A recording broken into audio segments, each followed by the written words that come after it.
নিশ্চিতভাৱে অংকিতা আপুনি গোটেই বিষয়টো অৱগত কৰিছে কালিৰ দিনটোৰ পৰাই গোটেই বিষয়টোক লৈ ৰাজ্যজুৰি চৰ্চা অব্যাহত আছে আপুনি যদি চাই প্ৰথম অৱস্থাত যদি আমি কওঁ তেনেহ'লে যি সময়ছোৱাত শাসনাধীষ্ঠ বিজেপি চৰকাৰখনে নিবনুৱা সংস্থাপনৰ কথা কয় বিভিন্ন ধৰণৰ তেওঁলোকে শ্লোগান দিয়ে সেই সময়ছোৱাতে কিন্তু নিবনুৱাসকলক কিন্তু পুনৰবাৰ মাধমাৰ শুনাইছে হিমন্ত বিশ্ব শৰ্মা নেতৃত্বাধীন চৰকাৰখনে কিয়নো এই বাক্যশাৰী এইকাৰণেই অংকিতা ক'ব লাগিব কাৰণ তেওঁলোকে বিভিন্ন সময়ত নিৰ্বাচনৰ প্ৰচাৰ সময়ছোৱাতো বিভিন্ন ধৰণৰ তেওঁলোকে ঢাক ঢোল বজায়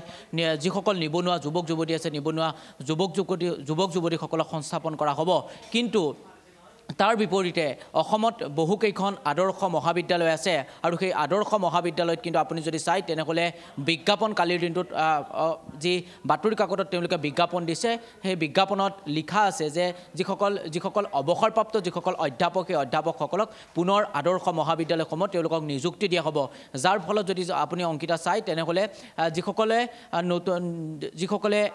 বৰ্তমান সময়ত PhD কৰি আছে বা যিসকলে তেওঁলোকে শিক্ষাগত অৰ্হতা যথেষ্ট বেছি সেইসকলক কিন্তু নিযুক্তি দিয়াৰ বিপৰীতে তেওঁলোকে যিসকলে প্ৰাক্তন বা তেওঁলোকে যিসকলে পেঞ্চন লাভ কৰি আছে তেওঁলোকক কিন্তু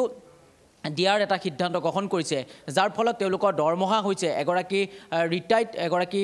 অধ্যাপকৰ দৰমহা হৈছে প্ৰায় 1 লাখ টকা বা ৭৫,০০০ একাংশই যদি 1 লাখ টকা পায় কিন্তু একাংশই ৭৫ পৰা ৮০,০০০ টকা তেওঁলোকে বৰ্তমান সময়ত দৰমহা পায় আৰু সমান্তৰালকৈ তেওঁলোকক এই যি 2 বছৰৰ কাৰণে তেওঁলোকক নিযুক্তি দিয়া হ'ব আৰু সেই নিযুক্তি দিয়াটো তেওঁলোকক 1 লাখ টকাকৈ দৰমহা দিয়া হ'ব কালিৰ দিনটোত এই গোটেই বিজ্ঞাপন ওলোৱাৰ পাছতে ৰাজ্যজুৰি প্ৰতিক্ৰিয়া প্ৰকাশ হৈছিল সদৌ অসম ছাত্ৰ সন্থাৰ সভাপতি উৎপল শৰ্মা সাধাৰণ সম্পাদক সমীৰণ ফুকনকে ধৰি অসমৰ বিভিন্ন দল সংগঠনে প্ৰতিক্ৰিয়া প্ৰকাশ কৰিছিল আৰু তাৰ পাছতেই অসমৰ মুখ্যমন্ত্ৰী ডক্টৰ হিমন্ত বিশ্ব শৰ্মায়ো অংকিতা এই গোটেই বিষয়টোক লৈ তেখেতে ইতিমধ্যে প্ৰতিক্ৰিয়া প্ৰকাশ কৰিছে আৰু সেই সময়ছোৱাত হিমন্ত বিশ্ব শৰ্মাই কৈছিল যে যিসমূহ আদৰ্শ বিদ্যালয় আছে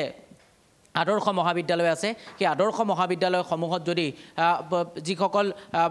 যিসকল বয়োজ্যেষ্ঠ অধ্যাপকক যদি তাত নিযুক্তি দিয়া নহয় তেনেহ'লে মহাবিদ্যালয়সমূহত কিন্তু ছাত্ৰ ছাত্ৰী নাযায় বুলি তেওঁ এটা অভিযোগ কৰিছে তেওঁ কৈছে যে নতুনক প্ৰাধান্য দিয়াৰ বিপৰীতে আমি কিন্তু পুৰণাকো আমি প্ৰাধান্য দিব লাগিব কিন্তু বিভিন্নগৰাকীয়ে কৈছে যে এইটো কেনেধৰণৰ এটা যুক্তিকৰ কথা যে UGC যিটো গাইডলাইন আপুনি যদি চাই গাইডলাইন অনুসৰি কিন্তু তেওঁলোকে এই UGC গাইডলাইনটো তেওঁলোকে ভংগ কৰিছে এই যিটো UGC গাইডলাইন সেই গাইডলাইন অনুসৰি প্ৰাক্তন বা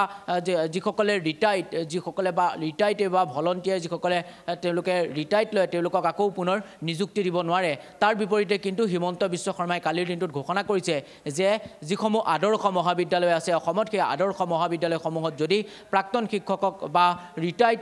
শিক্ষকক যদি তেওঁলোকে নিযুক্তি নিদিয়ে তেনেহ'লে মহাবিদ্যালয়সমূহত ছাত্ৰ ছাত্ৰী নাযায় তেওঁলোকে কৈছে যে নতুনকো গুৰুত্ব দিয়া হ'ব তাৰ বিপৰীতে কিন্তু যিসকল পুৰণি অধ্যাপক সেই পুৰণি অধ্যাপকসকলকো কিন্তু গুৰুত্ব দিয়া হ'ব বুলি ইতিমধ্যে উল্লেখ কৰিছে হয়তো আজিৰ দিনটোত নহ'লে হয়তো কাইলৈ দিনটোতো শিক্ষামন্ত্ৰী ডাক্তৰ ৰণোজ পেগুৱে হয়তো মন্তব্য কৰাৰ সম্ভাৱনা আছে কিন্তু এই মুহূৰ্তলৈকে কিন্তু গোটেই বিষয়সমূহত তেওঁলোকে কোনো ধৰণৰ মন্তব্য কৰা নাই যাৰ ফলত কিন্তু বিভিন্ন দল সংগঠনে প্ৰতিক্ৰিয়া প্ৰকাশ কৰিছে সকলোৱে এটা কথা কৈছে যে মুখ্যমন্ত্ৰী হিমন্ত বিশ্ব শৰ্মাই নিবনুৱা সংস্থাপনৰ কথা কয় আৰু তাৰ বিপৰীতে কিন্তু এনেধৰণৰ এটা সিদ্ধান্ত গ্ৰহণ কৰিছে যিটো সিদ্ধান্তই বহু নিবনুৱা যুৱক যুৱতীক কিন্তু তেওঁলোকে হতাশ কৰিছে যাৰ ফলত UGC তেওঁলোকে প্ৰথম কথা UGC তেওঁলোকে গাইডলাইন ভংগ কৰিছে সমান্তৰালকৈ নিবনুৱা যিসকল যুৱক যুৱতী সেই যুৱক যুৱতীসকলকো কিন্তু তেওঁলোকে সংস্থাপনৰ পৰা তেওঁলোকে দূৰত ৰাখিছে যাৰ ফলত পুৰণা যিসকল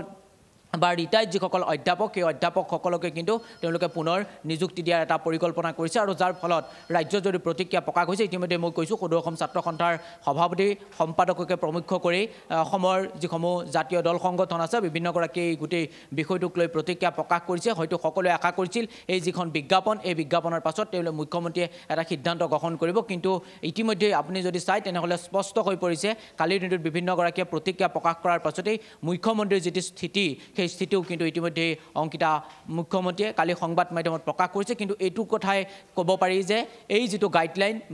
গাইডলাইন ভংগ হ'লেও কিন্তু যিসকল প্ৰাক্তন অধ্যাপক বা ৰিটায়াৰ্ড যিসকল অধ্যাপক সেই অধ্যাপকসকলক কিন্তু দায়িত্ব দিয়া হ'ব